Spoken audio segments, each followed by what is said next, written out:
تو اب موسیٰ علیہ السلام کو غصہ آ جاتا، پھر لوگوں کو ایسی دعوت کا کام کرتے رہتے، کبھی موسیٰ علیہ السلام ایک سیکنڈ کے لیے خاموش نہیں بیٹھتے، بنی اسرائیل کے اندر جو غلطیاں رہتے ہیں ان کو سدھارتے رہتے، ان کے اندر جو غلطیاں رہتے ہیں ان کو سدھارتے رہتے. اب پھر تھوڑے دن ایسے ہی گزر جاتے، تھوڑے دن ایسے ہی گزرتے تو پھر بولتے دیکھو اے قوم کے لوگوں، اے فرعون کی قوم، تم جو ہے اللہ پر ایمان لاؤ ورنہ تمہیں تباہ کن طوفان آئے گا، تم پھر طوفان میں جو ہے گر جاؤ گے. یہ موسیٰ علیہ السلام 4 نمبر پہ دعا کر رہے، دعا کرتے ہی کیا ہوتا، ایسا زبردست طوفان آتا ان کے جھاڑا اکھڑ کے گرتے رہتے، ان کے مویشیاں ادھر ادھر ہو جاتے. مویشی یعنی جانور کو بولتے اردو میں، جو بیل بھیڑ بکری اونٹ جو بھی رہتے نا، یہ جو جانور جن سے ہم کام لیتے، ادھر ادھر سب پورا تہس نہس ہوتے رہتا. پھر آ کے کیا بولتے، اے موسیٰ اپنے رب سے دعا کرو، یہ طوفان ہٹ گیا تو ہم ضرور ایمان لائیں گے. پھر موسیٰ علیہ السلام دعا کرتے، طوفان ہٹتا، طوفان ہٹنے کے بعد کیا کرتے یہ لوگ، یہ تو آتے جاتے رہتے یہ سب چیزیں، ہم ایسی بات پہ تمہارے اوپر ایمان لا لیے تو ہو گیا.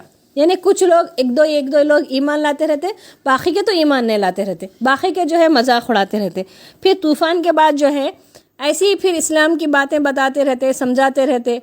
یہ ٹڈی بولتے نا، میں بتائی تھی نا بارش میں جو لال پراؤں والے آتے دیکھے، لال کیڑے چھوٹے ہرے لال، اس کو ٹڈی بولتے. وہ ٹڈی جو ہے ہمارے پاس جو آتے وہ بالکل چھوٹے رہتے، لیکن عرب وغیرہ میں اس کا پیٹ کا گوشت اتنا تو رہتا، کم سے کم 2 بوٹیاں 3 بوٹیوں کا اتنا گوشت رہتا اس کو.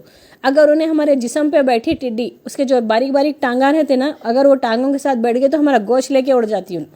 اگر جھاڑوں پہ بیٹھی تو جھاڑوں کے پورے پھل کھا لے کے چھوڑتی، رہتی اتنی چون لیکن پورے پھل کھا لیتی اور بھوسا بنا دیتی جھاڑ کو.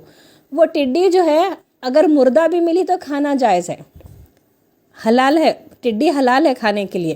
اور قیامت کے قریب اللہ کے رسول فرمائے کہ ٹڈیاں ختم ہو جائیں گے، قیامت کی نشانیوں میں سے ٹڈیاں آتے ہوئے دکھائی نہیں دیں گے. اس لیے صحابہ کرام کیا کرتے تھے، ہر تھوڑے دن میں ٹڈیوں کو ڈھونڈتے تھے، ٹڈیاں دکھائی دیے تو خوش ہوتے تھے، ہاں ابھی قیامت دور ہے بول کے. اور وہ ٹڈی کا جو ہے ایسا رہتا، انہیں جسم پہ بیٹھی تو جسم لے لیتی، کھیتوں پہ بیٹھی تو کھیتاں صاف کر دیتی اور ہر چیز کو برباد کر دیتی. اور وہ ٹڈی کھانا جائز ہے، حلال بھی ہے. تو ٹڈیوں کا عذاب آتا، پورے کھیتوں میں ٹڈیاں بھر جاتے، کسی کا کوئی کھیت باقی نہیں رہتا. اور انسانوں پہ بھی بیٹھے تو انسانوں کا بھی گوشت لے کے اڑ جاتے. اتنا سخت عذاب آتا ٹڈیوں کا. ٹڈیوں کا عذاب آنے کے بعد وہ لوگ آ کے بولتے اے موسیٰ اپنے رب سے دعا کر دو کہ یہ ٹڈیوں کا عذاب ٹل گیا تو ہم سوچیں گے تمہارے خدا پر ایمان لانا. پھر انہوں موسیٰ علیہ السلام دعا کرتے، ٹڈیوں کا عذاب ہٹ جاتا. ٹڈیوں کا عذاب ہٹنے کے بعد یہ ہر 1-2 مہینے 2 مہینے 3 مہینے کے وقفے سے ہوتے رہتے. یا دیکھ رہے نا کتنے معجزے ملے موسیٰ علیہ السلام کو، سب سے زیادہ معجزے موسیٰ علیہ السلام کو ملے. اور اللہ کے رسول کے تو جو ہے عادتوں میں ہی معجزے تھے، تقریباً ان کے جو جسمانی تھی حالت اس میں بھی معجزے تھے. مقابلہ کسی نبی سے کسی نبی کا نہیں کرنا، لیکن اگر ہم دیکھیں گے تو سب سے زیادہ معجزے موسیٰ علیہ السلام کو ملے جیسا لگتا. ٹڈیوں کا عذاب آیا اور تباہ کن طوفان آیا، قحط سالی آئی، ید بیضا ہوا، عصا ہوا. اب اس کے بعد جو پھر عذاب آتا وہ کتنا خطرناک رہتا. سر میں جواں رہتے نا، جواں کو بھی خمول بولتے. نسیاں رہتے دیکھو گیہوں میں لال لال، اس کو بھی خمول بولتے، یعنی چھوٹے کیڑوں کا عذاب. بات کرتے رہتے ہیں بھواں میں جواں، منہ میں آ جانا، ناک میں آ جانا. کہاں بال نہیں ہے جسم پہ ہمارے، ہر بال پہ ایک معنوں میں. اور کھیت میں اناج جو رہتا، سمجھو کہ ایک کھیت سے 10 کلو اناج ملنے والا ہے مثال کے طور پر. جب نسیاں اس کو لگ جاتے، آدھا کلو پاؤ کلو بھی نہیں نکلتا، باقی کا پورا نسیاں کھا لیتے. تو اتنا نسیاں جواؤں کا عذاب، اتنا خطرناک عذاب، کھجا کھجا کے انسان بیزار. اور پھر کھیت میں جو ہے اناج ختم، تو کیسا کھائیں گے. پھر وہ خمل کا جب عذاب آتا تو پھر اس کے بعد جو ہے انہوں یہ بولتے کہ اب کے بار بھی تم ہمارے لیے دعا کر دو، اگر ہٹ گیا تو ایمان لائیں گے. پھر تھوڑے مہینے جاتے، تھوڑے مہینے جانے کے بعد جو ہے ایسی موسیٰ علیہ السلام دیکھو انتھک کوشش کر رہے ہیں. موسیٰ علیہ السلام کی کوششیں دیکھ رہے ہیں کتنی ہیں. اتنے عذابات دیکھ کے بھی یہ نافرمان لوگ، یہ ناشکرے لوگ نہ ایمان لا رہے نہ سدھر رہے. کتنا بگاڑ ہے دیکھیے، یعنی بگاڑ حد سے زیادہ ہے، بے خوفی حد سے زیادہ ہے، ڈر نہیں ہے اللہ تعالیٰ کا. اب اس کے تھوڑے دن کے بعد پھر کون سا عذاب آتا معلوم ہے؟ مینڈکوں کا عذاب. کبھی بارش میں دیکھیں آپ کتنے سارے مینڈک رہتے، ان کے تو اتنے مینڈک رہتے، اگر دسترخوان بچھائے کھانا کھانے کے لیے تو پلیٹ میں مینڈک، کھانا نکالنے کے لیے ڈھکن کھولے اس کے اندر مینڈک، سالن کھولو اس کے اندر مینڈک، ہر چیز میں مینڈک مینڈک. گھر میں انسانوں سے زیادہ مینڈک، اور اتنا مینڈک، اور وہ پکارنا اور وہ جو ہے آ کے انسانوں پہ وہاں بیٹھنا کتنا کراہت ہوتی، کیسی تکلیف ہوتی. تو اتنے زیادہ مینڈکوں کا عذاب، جیسا کہ آسمان سے مینڈک کی بارش ہو رہی. یہ بھی ایک معجزہ ہے. تو یہاں پر جو ہے یہ سب بیزار آ کے کیا بولتے, اور یہ کئی دن چلتا, اور اس کئی دن میں بھی انہوں جب ہے شروع میں انتظار کرتے, ہٹتا کیا نہیں ہٹا, تو جب آ کے موسیٰ کے پاس بولتے اے موسیٰ اپنے رب سے دعا کر دو, یہ عذاب ہٹ گیا تو ہم جو ہے ایمان لائیں گے. پھر موسیٰ علیہ السلام دعا کرتے, مینڈک کا عذاب ختم ہو جاتا. پھر اس کے بعد ایسے ہی 2-4 مہینے اسلام کا کام کرتے رہتے, لوگوں کو دعوت دیتے رہتے, سمجھاتے رہتے ایک رب العالمین کی طرف آؤ, شرک سے باز آ جاؤ. دیکھو یہ اللہ تعالیٰ جب عذاب دے رہا اور میں دعا کرنے کے بعد ہٹ رہا, اس سے تو کم از کم سمجھو کہ اللہ تعالیٰ کی بات سچی ہے, میری بات سچی ہے, میں اللہ کا رسول ہوں. اب سے تو سمجھو, تب بھی وہ لوگ جو ہے نہیں سمجھتے. پھر اچانک کیا ہوتا, ایک دن پھر موسیٰ علیہ السلام بددعا کرتے, پورا دریائے نیل کا پانی خون ہو جاتا.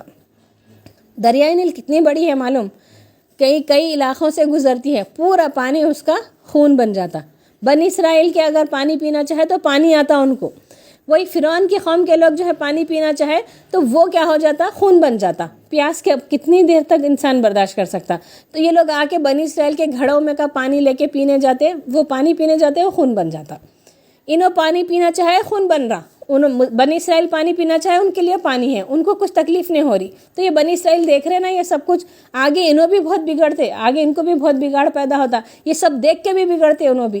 تو اتنا خون وہ پریشان ہو جاتے. پریشان ہو کے کیا کرتے, اے موسیٰ اپنے رب سے دعا کر دو کہ یہ ہٹ گیا تو ہم تم پر جو ہے تمہارے رب پر ایمان لائیں گے. تو اتنے سارے جو عذابات تھے, ٹڈی کے, خمل کے یعنی جوئیں یا نسیاں, مینڈک, خون, تباہ کن طوفان, قحط سالی, یہ 5-6 معجزے تو بنی اسرائیل جب ان کے غلامی میں تھے مصر میں وہیں پر آئے, اور ابھی معجزے باقی ہیں موسیٰ علیہ السلام کے.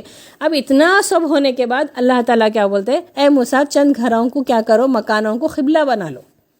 اب جیسا کہ آپ میرے گھر میں آ کے بیٹھ کے اجتماع سن رہے, تو ایسا جو ہے یہ موسیٰ علیہ السلام کو حکم تھا کہ چند گھروں کو جو ہے قبلہ بنا لو, لوگوں کو بٹھا کے ان کو دین سمجھاؤ. اس وقت ابھی بیت المقدس نہیں بنا تھا, مسجد اقصیٰ ہے نا, بیت المقدس ابھی نہیں بنی تھی, ان کے بعد بنی سے موسیٰ علیہ السلام کے پاس بعد سلیمان علیہ السلام بنائے تھے, داؤد علیہ السلام بنائے تھے. تو اب یہاں پر جو ہے جب اس وقت بیت اللہ ہی سب کا قبلہ ہوا کرتا تھا, لیکن اللہ تعالیٰ نے حکم دیا کہ چند مکانوں کو اپنا قبلہ بنا لو اور وہاں بیٹھ کر دین کی دعوت دو. تو یہ قرآن کا حکم ہے, یہ آج بھی قرآن میں یہ آیت موجود ہے. اور موسیٰ علیہ السلام کو بھی یہ بات اللہ تعالیٰ نے توریت میں حکم دیا, تو پھر چند گھروں کو قبلہ بنایا گیا, لوگوں کو وہاں جمع کر کے نماز پڑھائی جاتی ہے اور اسلام کے بارے میں سمجھایا جاتا, اور ان کو بتایا جاتا کہ تم آج کس پوزیشن میں ہو زندہ, تمہیں کو کچھ احساس ہے.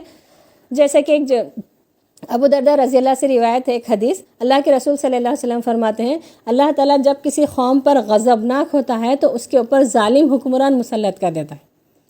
تو آج ہم انڈیا کے مسلمان بھی دیکھیں, ہم بی جے پی کے ظلم میں ہے نا, CA, NRC, ہمارے کو کتنا ستایا جا رہا, اور ہمارے ساتھ جو ہے کتنے جو ہے ٹیکساں بٹھائے جا رہے ہیں, اور ہم کتنے مسلمانوں کو جیلوں میں بند کر دیا جا رہا.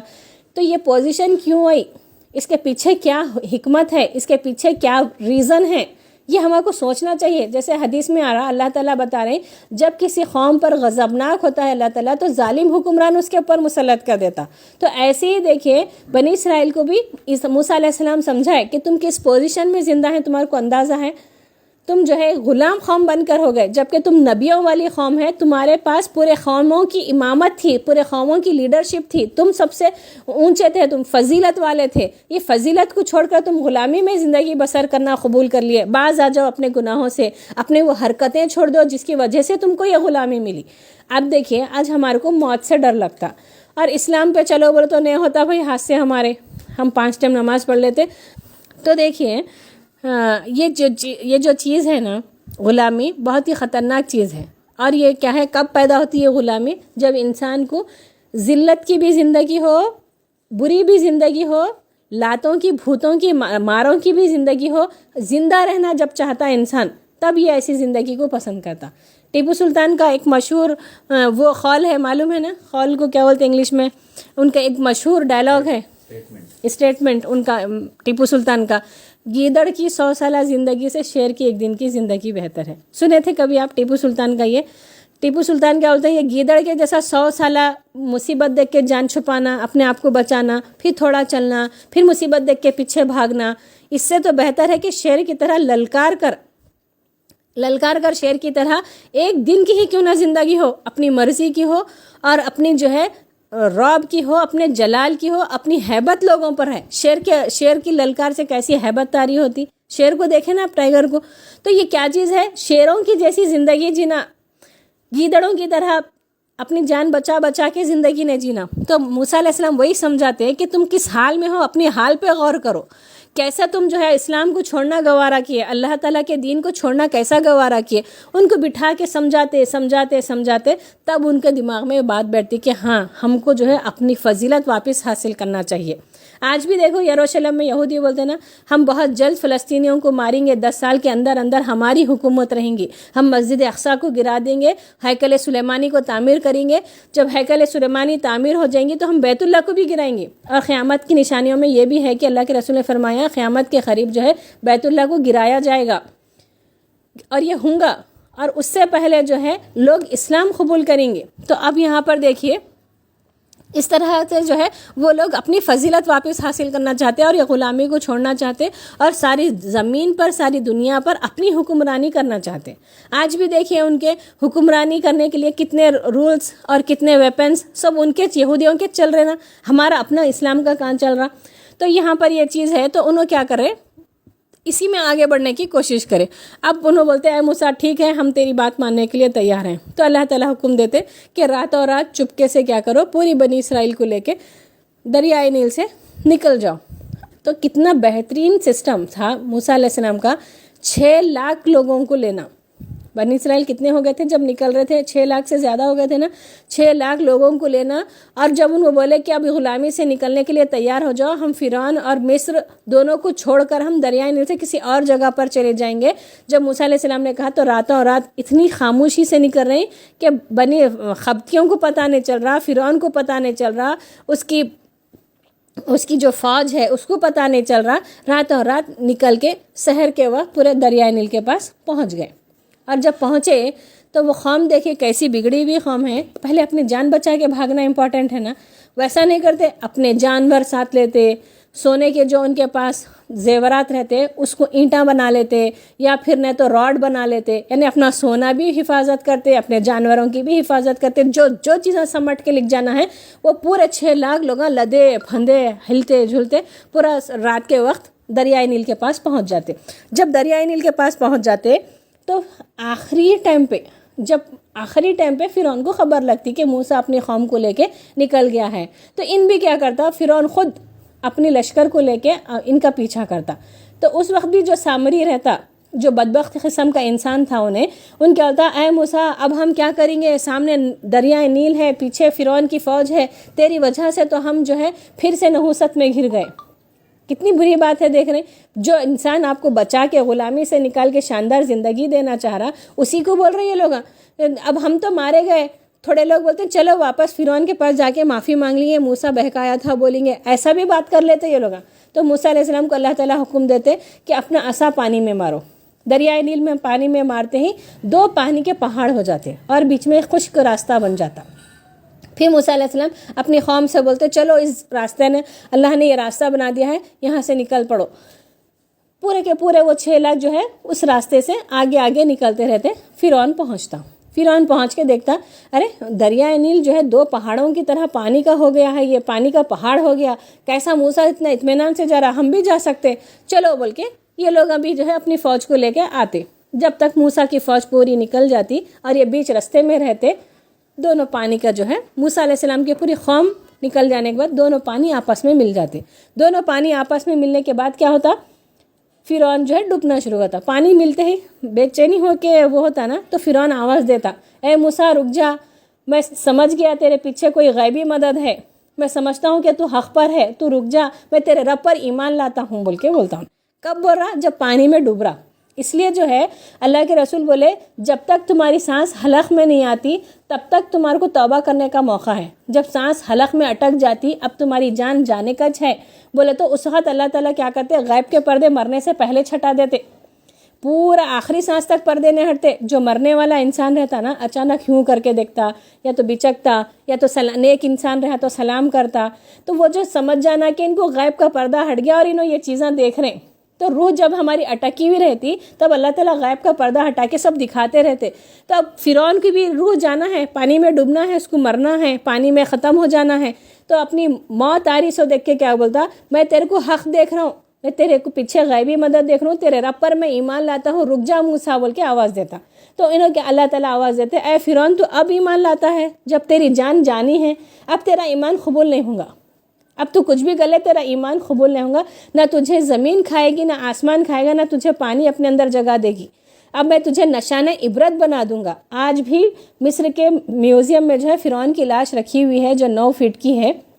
اور پھر دیکھیے اس کا کمال, دیکھیے ان لوگوں کو جو ہے ممی بنانے کی عادت تھی نا ایجپٹ میں, تو وہاں پر اس کی بھی لاش کی ممی بنا دیے. لیکن قدرت کے کرشمہ ہے کہ اس کا گوشت ہر 8 دن میں بڑھتے رہتا. آج بھی میوزیم میں تو ہر 8 دن میں چوہوں کو چھوڑتے, اس کے تابوت میں کیفن رہتا نا اس کا جو فرعون کا, اس میں چھوڑنا پڑتا, اور پورے چوہے کیا کرتے, جو بڑا ہوا گوشت ہے وہ کھا لیتے, پھر وہ جیسے کا ویسا رہتا. آج بھی اس کا جو ہے گوشت بڑھتے رہ رہا, اور یہ اس کی عبرت کی نشانی کی علامت ہے کہ کوئی اتنے سالوں, ہزاروں سالوں پہلے مر گیا اور اس کا گوشت بڑھ رہا, بولے تو تعجب کی بات ہے نا. اور آج بھی اس کی لاش ہے. جب انہیں مرتا اللہ تعالیٰ بولتے ہیں کہ میں اب تیرے کو نشانہ عبرت بنا دوں گا, تیرے کو جو ہے کوئی چیز قبول نہیں کریں گی. پھر اس کے بعد اس کی موت آ جاتی ہے اور اس کا ایمان بھی قبول نہیں ہوتا. لوگ اس کو جو ہے زمین کھود کے 7 دن دفن کر کے جاتے, صبح اٹھے تک خبر پھٹ کے اس کی لاش اوپر آ کے پڑتی. پھر کئی دنوں تک جو ہے اس کو وزن پتھر باندھ کے سمندر میں چھوڑتے, پتھر کے ساتھ نیچے جاتا, صبح ہوئے تک پھر تیرتے رہتا. تو انہیں اب دفن نہیں ہوتا بلکہ اس کو چھوڑ دیے. تو آج بھی اس کی لاش ہے اور لوگوں کو جو ہے نشانہ عبرت بنا کے رکھ دی اللہ تعالیٰ. اب یہ راستہ بننے کے بعد ادھر موسیٰ علیہ السلام اپنی قوم کو لے کے نکل گئے. اب خالی بنی اسرائیل ہیں جو اللہ پر ایمان رکھنے والے رہ کر بھی موسیٰ علیہ السلام کو کتنا ستاتے, وہ واقعات آنے والے ہیں, وہ معجزات آنے والے ہیں. انشاءاللہ تعالیٰ کر لیں گے ہم. آج ہم اس کو یہیں مکمل کرتے ہیں.